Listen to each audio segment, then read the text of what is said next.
There will come a moment when you're not the center of someone's world anymore. When the messages slow down, the calls vanish, and your presence feels invisible. And you will wonder, what did I do wrong? But here's the truth, it's not always about you. Sometimes people ignore you because they never truly saw you. And sometimes they ignore you because they know exactly how much you care. They test the limits of your self respect, hoping you'll lower your standards just to be seen again. Ignoring is communication. It might not come with words, but it speaks louder than most conversations. When someone ignores you, they're not just being silent, they're sending a message. And whether they realize it or not, that silence is often more revealing than anything they could ever say. It's an expression of where they stand, what they value, and how they feel about the space you hold in their life. Many people overlook this, hoping the silence is temporary, thinking that if they wait long enough, it'll all make sense. But the truth is, silence is a choice. It's rarely accidental. It's deliberate and it communicates a level of emotional priority or the lack of it. People show you what they think of you by how they treat you in your absence, in your silence, and especially when they know you're waiting. If someone consistently chooses to ignore you, they are making a statement. You're not important enough right now for my time or attention. That may feel harsh, but it's a necessary realization. Ignoring is not a passive act. It's an active decision to withhold engagement, and that decision reflects something deeper than just a being busy or a forgetting. It reflects disinterest, discomfort, or disconnection. And when you start looking at it from that angle, you begin to understand that you don't need closure or clarification. You already got it. Their silence was the closure. This doesn't mean you should live in anger or bitterness toward people who ignore you. On the contrary, this understanding gives you power, not to fight, but to free yourself. It allows you to stop begging for explanations from those who've already shown you their capacity to care. It teaches you to interpret silence as a language of behavior, one that you no longer need to translate through self doubt.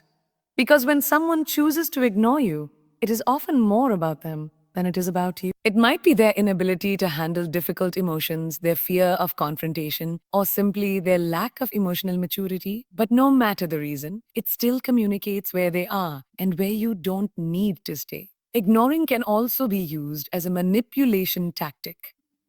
People who want to feel powerful may withdraw communication to make you feel anxious, insecure, or desperate.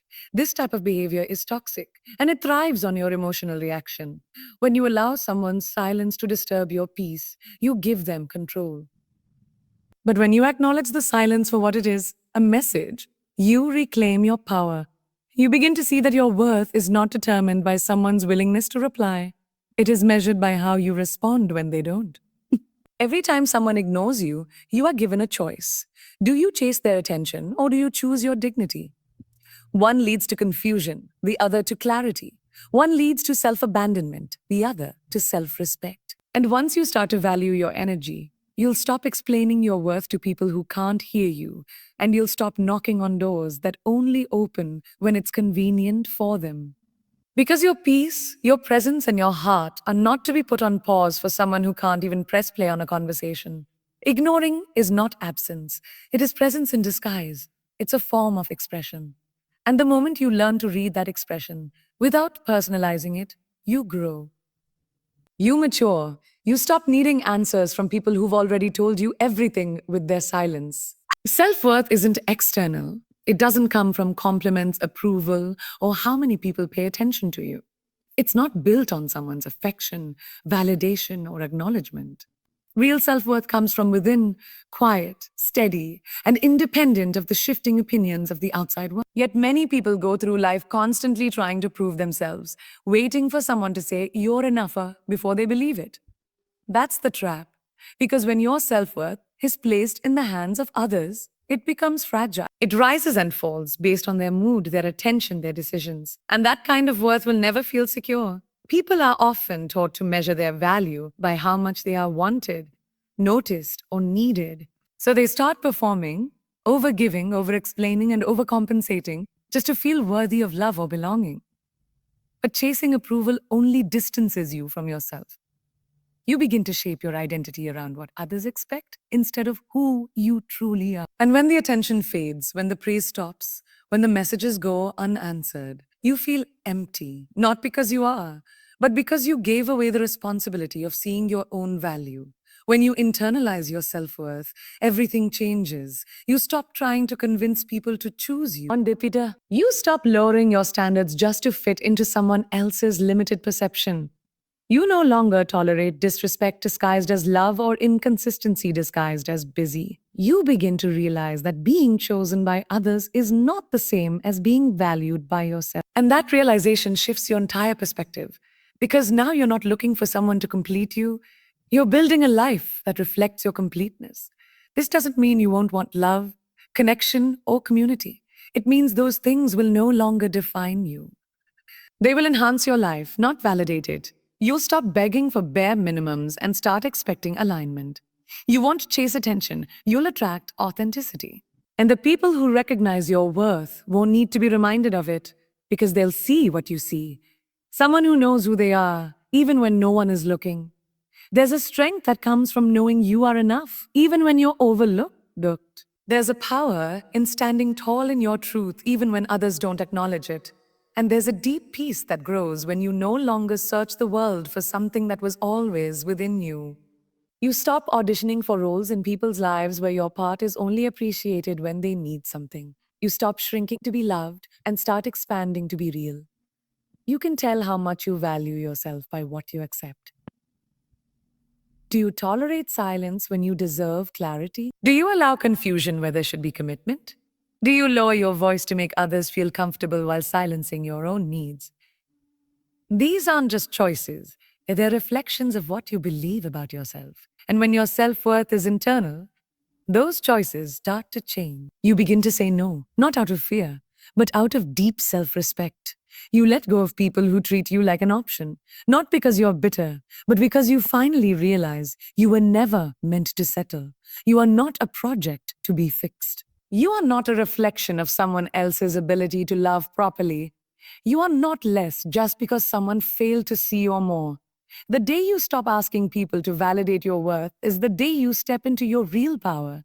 Because the truth is, self-worth was never meant to be borrowed. It was meant to be owned. Power is in response, not reaction. When something upsets you, triggers you, or catches you off guard, your first instinct is often to react. That reaction might be anger, defensiveness, or even silence, but it's immediate, emotional, and often impulsive. It comes from a place of protection, not perspective. And while it might feel satisfying in the moment, reactions usually give your power away. They're driven by emotion without reflection. But a response, that's different. A response is intentional. It's thoughtful. It comes from a place of self-awareness, not self-defense. And it is in that space between stimulus and choice where your true strength lives. In everyday life, people are constantly presented with situations that test their emotional control. Someone insults you, someone ignores you, someone betrays your trust. Your mind wants to strike back, to defend, to make them feel what you feel. But reacting out of hurt often leads to regret. You say things you didn't mean. You do things that don't align with your values. And in doing so, you surrender your emotional clarity to someone else's chaos. You become a mirror of their dysfunction instead of a master of your own energy. That's why power is not in how loud you can get or how fast you can clap back. Power is in restraint. It's in choosing stillness when provoked, peace when pushed, and wisdom when wounded. This doesn't mean you stay silent forever. It means you pause, you process, and then you speak from understanding, not ego. Because when you respond instead of react, you shift the energy. You stop the cycle of emotional ping pong and start leading with maturity. A reaction is often based on unresolved emotions, past wounds, unhealed traumas, fears of abandonment or rejection. That's why the smallest comment can feel like an attack. It's not always the present moment that's hurting you, it's the memory it awakens. But a response comes from healing, it comes from self knowledge. When you know who you are, you don't need to prove it every time someone doubts you. You can let people misunderstand you without feeling the urge to correct them. That's power. Being reactive keeps you stuck. It makes you emotionally predictable, and predictable people are easy to manipulate. If someone knows they can get under your skin with a few words, they can control your mood. But when you become unbothered, not because you don't feel, but because you've learned how to manage what you feel, then no one can pull you out of your peace unless you let them. You move from being emotionally available to every provocation to becoming emotionally intelligent. And emotional intelligence is quiet power. Responding also allows you to lead yourself through difficult moments with grace. It doesn't mean you suppress how you feel. It means you acknowledge the emotion, but you don't let it make decisions for you. You ask yourself, what is the outcome I want here? Will reacting bring me closer to peace or drag me further from it? This kind of internal questioning builds self trust.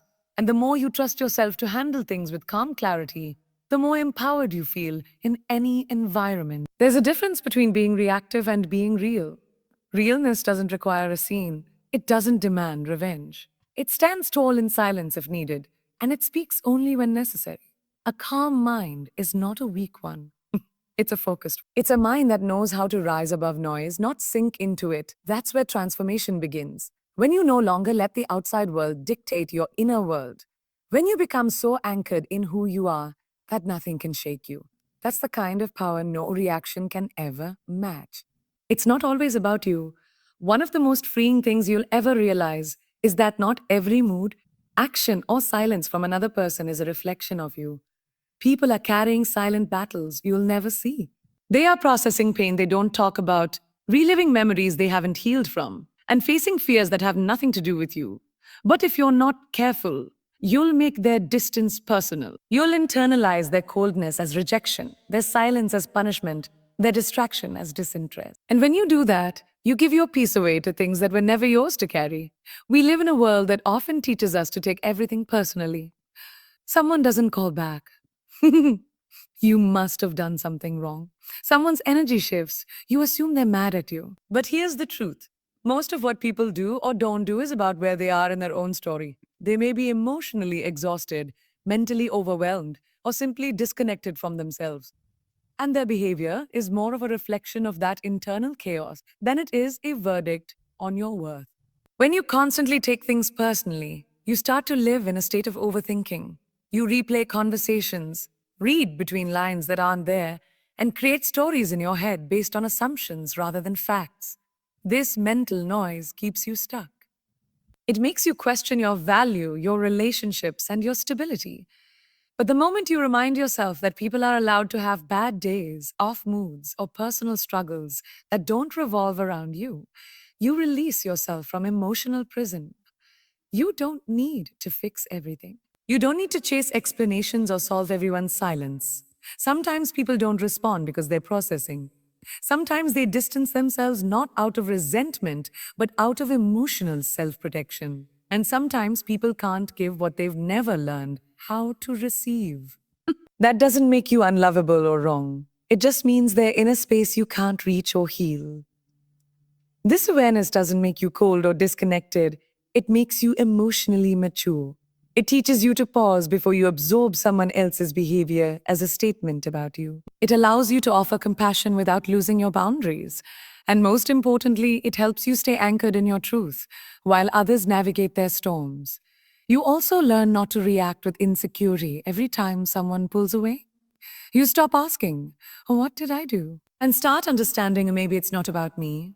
This shift doesn't mean you ignore red flags or dismiss disrespect. It means you learn to discern between someone's unhealed emotions and your emotions and your own inner peace. Not everything is an attack. Not every delay is rejection. And not every closed door is a reflection of your inadequacy. People are complex. You're not responsible for decoding everyone's silence or carrying their emotional weight. Your responsibility is to stay rooted in your self-awareness, your intentions, and your growth. When someone withdraws, it's okay to give them space. When someone reacts harshly, it's okay to choose grace over retaliation. And when someone's actions confuse you, it's okay to seek clarity without assuming blame. The most powerful thing you can do is remain calm and grounded in a world full of emotional projection. To know who you are so deeply that someone else's confusion doesn't shake your confidence. To remind yourself daily, their behavior is information, not definition, not definition. The more you understand that it's not always about you, the more peace you'll feel, and the less you'll carry that was never meant for you in the first place. Attention isn't love. It can feel like it, especially when you've been starved of connection or validation. But the two are not the same. Attention is immediate, surface level, and often fleeting. It can be exciting, addictive even, because it fills a temporary void. It makes you feel seen for a moment. But love is different. Love is consistent. It's rooted in depth, not performance. Love doesn't just show up when it's convenient or when you're at your best. It stays through growth, through silence, through stillness. And once you learn to tell the difference, you stop settling for crumbs when you deserve a feast. Attention can be manipulated. It can be given for selfish reasons, because someone is bored, lonely, or wants to feel powerful. It can be used to maintain control, to create false hope, or to keep you emotionally invested without any real commitment. Just because someone checks on you doesn't mean they care about you. Just because someone compliments you doesn't mean they respect you. And just because someone spends time with you doesn't mean they value you. True love shows itself through intention, through consistency, and through action that aligns with words. The danger of confusing attention with love is that you start to measure your worth by how much attention you receive. You start to chase it. You start to think, if I'm not being noticed, I must not matter. But you do matter, even when no one is clapping, texting, liking, or showing up. Your value isn't proven by who reaches out. It's proven by how you treat yourself when no one else is watching. The moment you make attention your emotional currency, you'll always be bankrupt when someone pulls away. But when you make self worth your foundation, love becomes a bonus, not a necessity. Love requires effort. It involves showing up on hard days, holding space for emotions, listening without judgment, and supporting someone through their evolution. It's not loud all the time. It doesn't always feel like fireworks. Sometimes love is quiet presence, subtle encouragement, or just being a safe place to land. Attention, on the other hand, often comes with performance. It may be intense in the beginning but fade quickly when real intimacy is required. And that's how people get hurt. They confuse chemistry with compatibility, obsession with affection, and temporary interest with emotional investment. The truth is, anyone can give you attention, but not everyone is willing to give you love. Love requires vulnerability. It demands patience, honesty, and emotional maturity. It's not about how someone makes you feel in the moment, it's about how they show up for you over time. When someone truly loves you, they're not just there for your highs, they hold you through your lows. They don't just want your presence, they care about your peace. You begin to heal when you stop chasing attention and start recognizing the power of presence, the kind that doesn't need to impress or prove itself. You become more grounded when you stop craving validation and start cultivating self acceptance. Because love that is real will never feel like confusion, inconsistency, or manipulation. It won't require you to lose yourself in order to keep it. It will feel like alignment, respect, and growth. When you elevate your standards, attention stops being enough. You no longer fall for sweet words with no follow through or charming moments that lack meaning. You wait for depth, for intention, for real love, the kind that doesn't come and go based on convenience. And until then, you learn to give that love to yourself. Because the most dangerous thing you can do is give your heart to someone who only wants to borrow your time. And the most powerful thing you can do is know the difference. There comes a point in your growth where you no longer crave approval, you crave alignment. Approval is about performance, fitting in, and meeting the expectations of others. It's the subconscious need to be liked, accepted, or validated, even if it means bending, shrinking, or silencing your truth. But alignment is about authenticity. It's the peace that comes from living in harmony with your values, your vision, and your voice. It's when your actions match your beliefs and your relationships reflect your self-respect. And once you taste that level of clarity, you stop seeking applause from rooms where your soul doesn't belong. The pursuit of approval starts early. We're taught to please, to be agreeable, to not rock the boat. We're rewarded for compliance, not for courage. So we learn to smile through discomfort, to tolerate what bothers us, and to compromise even when it costs us our peace. But the longer you live for approval, the more you abandon yourself. You say yes, sir, when you mean a no. You shrink to avoid conflict, and you wear masks just to feel accepted. And while you may gain short-term praise, you lose long-term power. Because approval is borrowed confidence. It's never rooted in who you truly are. Alignment, on the other hand, is an internal, compass. It's the stillness that whispers, this is who I am, and I don't have to pretend to be anything else. It's not about rebelling or resisting everyone's opinion. It's about not depending on them to feel whole. When you shift into alignment, you begin to evaluate your choices not by how they'll be received, but by how they resonate with your soul. You stop asking, will they approve? And start asking, does this feel right for me? That single question changes everything. Living in alignment means choosing environments that nourish you, not deplete you. It means honoring your energy, your intuition, and your emotional boundaries. It's turning down opportunities that don't fit your values, even if they come with recognition. It's walking away from connections that feel forced, even if they look good on paper. Because alignment isn't about how things appear, it's about how they feel. And if something looks perfect but feels wrong, it's not aligned. Approval often requires you to play a role. But alignment demands that you be real. And being real may mean losing some people, opportunities, or status. But it also means gaining yourself. You learn to disappoint others before you abandon yourself. You stop chasing popularity and start embodying purpose. And in that shift, you find strength, not from how many people agree with you, but from how clearly you stand in your truth. When you live in alignment, your life begins to feel lighter. You attract what is meant for you, not what you have to chase. You make decisions with clarity, not confusion. And you find relationships that connect with your soul, not just your status. People may not always understand your path, and that's okay. Alignment isn't about being understood by everyone. It's about being true to yourself in every moment.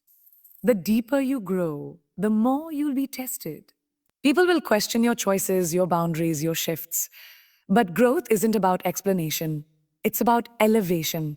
And when your life aligns with your values, you'll stop needing to justify your journey. You'll realize that the right people don't need you to perform. They don't need you to water yourself down. They meet you where you are because they're aligned with where you're headed. So let go of the pressure to impress, to fit, to please. Approval is fleeting. Alignment is freedom. And when you stop seeking permission to be yourself, you finally become who you were always meant to be. Your energy is currency. Every day you wake up with a limited amount of it, mental, emotional, physical, spiritual. And just like money, where you spend it determines what you get in return. But unlike money, energy doesn't come with clear statements showing where it's going or what's draining it. That's why so many people walk around exhausted, burned out, or emotionally bankrupt, because they've been investing their energy in places that yield no return. Energy is more than how you feel physically. It's the clarity of thoughts, the quality of your attention, and the strength of your emotions. When you give your energy to overthinking, to toxic relationships, to worrying about things you can't control, you're spending your most valuable resource in ways that keep you stuck. And the trap is that it often feels normal. We get used to giving, doing, proving, and fixing. We confuse busyness with purpose. But when you truly start valuing your energy, you become more selective. You stop pouring into people who leave you empty. You stop chasing situations that leave you scattered. You start honoring your internal economy. Every interaction is an exchange. Some people recharge you, others deplete you. Some environments uplift your spirit, others drain it slowly, like a leak you don't notice until you're bone dry. The key is learning to audit where your energy goes. Who do you feel lighter around? What activities leave you feeling fulfilled instead of fatigued? What thoughts uplift you instead of spiraling you into anxiety? When you become aware of these patterns, you stop spending energy reactively and start investing it intentionally. Protecting your energy isn't selfish, it's strategic. You can't build anything meaningful, relationships, goals, peace, if you're constantly running on empty. And no one else is responsible for guarding your energy but you. Not everyone deserves access to your mind, your heart, your presence. Just because someone wants your time doesn't mean you owe it. Just because something is urgent doesn't mean it's important. Energy management is boundary management. It's saying a no without guilt. It's walking away without explanation. It's knowing that your energy is a gift and not everyone is entitled to it. You attract what aligns with your energy. When you're drained, you attract chaos. When you're grounded, you attract clarity. When you're centered, you attract peace. So if you want to change what's showing up in your life, start by changing what you're allowing your energy to feed. Stop entertaining people who thrive on conflict. Stop replaying conversations that ended long ago. Stop trying to convince someone of your worth. That's not an energy investment, it's an emotional expense. The more intentional you become, the more powerful your presence becomes. You begin to show up fully for what matters. You operate with focus, not frenzy. You create space for rest, reflection, and renewal. And you stop measuring your day by how much you did. Instead, you measure it by how much energy you preserved for what truly counts. When you learn to manage your energy, you reclaim your power. You no longer chase validation because you realize it's draining. You no longer people please because you realize it's depleting. You move through life with clarity because you're no longer leaking energy into places that don't feed your soul. That's when everything begins to shift. Your confidence rises, your peace multiplies, your decisions sharpen. Because when your energy is protected, your life becomes intentional. You stop reacting to the world and start creating from within it.